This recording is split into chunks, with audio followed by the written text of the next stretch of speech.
या 11 वर्षाच्या काळामध्ये गोव्यातल्या विकासाची कामं जवळपास आता समाप्त होण्याच्या दिशेने आहेत.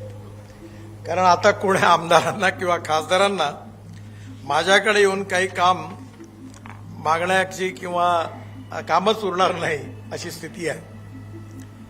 या सगळ्या काळामध्ये flyover come cable stayed ROB for port connectivity हा 645 कोटी रुपयाचा NH 566 वर पूर्ण झाला.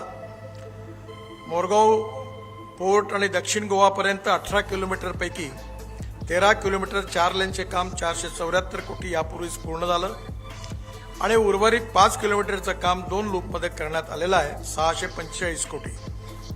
लूप 1 जो आहे तो वर्णापुरी ते साडा जंक्शन MPT गेट पर्यंतच्या कामाचं लोकार्पण मी स्वतः जानेवारी 2022 मध्ये केलं आणि लूप 2 मध्ये रवींद्र भवन ते MPT गेट 9च्या कामाचं लोकार्पण सुधार झालेलं आहे आणि या लूपमध्ये आरोबी डाऊन रॅम्प ॲट बनिना अप रॅम्प ॲट वास्को या देखील कामाचा समावेश आहे. पूर्वी पोर्टला जोडणाऱ्या वाहनांना वास्कोच्या बाजूने फिरून जावे लागत होते.